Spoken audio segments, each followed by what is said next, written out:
اللہ تعالیٰ نے اپنے محبوب علیہ السلام کے صحابہ اکرام کو انبیاء اکرام کے بعد تمام جہانوں پر فضیلت بنا کر منتخب کروایا. ان میں سے حضور کے سارے صحابہ میں سے 313 جو اصحاب بدر ہیں وہ سب سے افضل ہے. ان 313 میں سے جو عشرہ مبشرہ صحابہ ہیں، 10 صحابی جنہیں اللہ تعالیٰ کے محبوب علیہ السلام نے اس دنیا میں جنت کی خوشخبری دی، وہ 10 عشرہ مبشرہ افضل ہے. پھر ان 10 میں سے 4 خلفائے راشدین ان 10 میں سے افضل ہے. پھر خلفائے راشدین میں سے سب سے افضل سیدنا صدیق اکبر رضی اللہ تعالیٰ عنہ. ان کے بعد حضرت سیدنا عمر فاروق رضی اللہ تعالیٰ عنہ افضل ہے.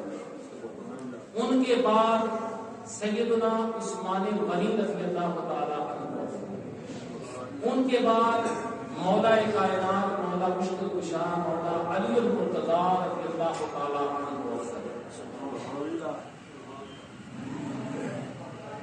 2 لفظ بولے جاتے ہیں جب آپ قرآن و احادیث کا مطالعہ کرتے ہیں، تفاسیر پڑھتے ہیں، احادیث اور ان کی شروحات پڑھتے ہیں، تو عموماً 2 لفظ بولے جاتے ہیں. ایک ہے شیخین اور دوسرا لفظ ہے ختمین. شیخین سے کیا مراد ہے؟ شیخین سے مراد ہے حضرت سیدنا صدیق اکبر رضی اللہ تعالیٰ عنہ اور حضرت سیدنا عمر فاروق رضی اللہ تعالیٰ عنہ. جبکہ ختمین سے مراد حضرت سیدنا عثمان غنی رضی اللہ تعالیٰ عنہ اور حضرت سیدنا مولا علی رضی اللہ تعالیٰ عنہ. ان 2 لفظوں کو آپ کو پتا چل گیا. کیونکہ میری گفتگو میں یہ شیخین اور ختمین کا لفظ بار بار نہیں دیا ہے. جب بھی میں شیخین کا لفظ بولوں گا آپ نے سمجھنا ہے کہ اس سے مراد حضرت ابوبکر صدیق اور حضرت عمر فاروق رضی اللہ تعالیٰ عنہ ہیں.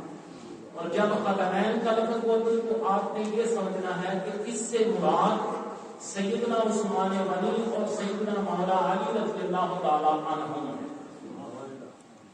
اب اگلی بات جو آپ نے یاد رکھنی ہے وہ یہ ہے کہ صحابہ اکرام کی وہ صحابہ جو انبیاء اکرام کے بعد سب سے افضل ذاتیں ہیں، ان کے متعلق اہل سنت کا عقیدہ کیا ہے.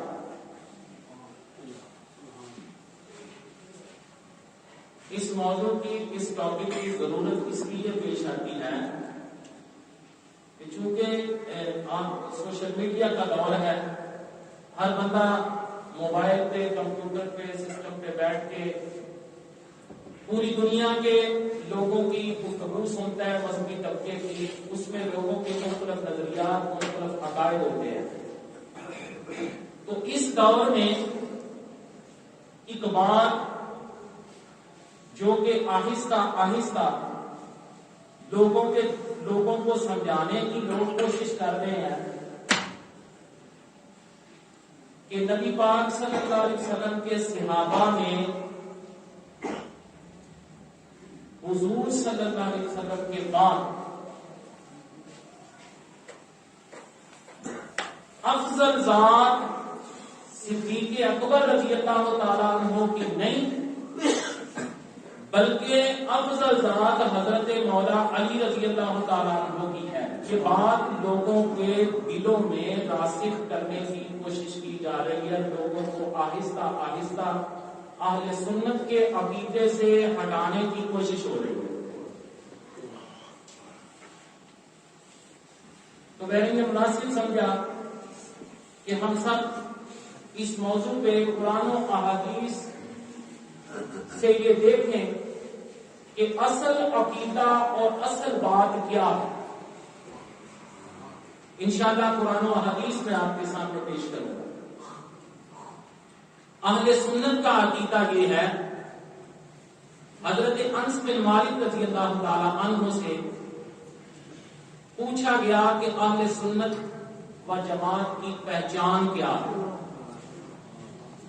تو آپ نے فرمایا ان تحب الشیخین ولا تطعن الخدنین وتمسح علی الخفین.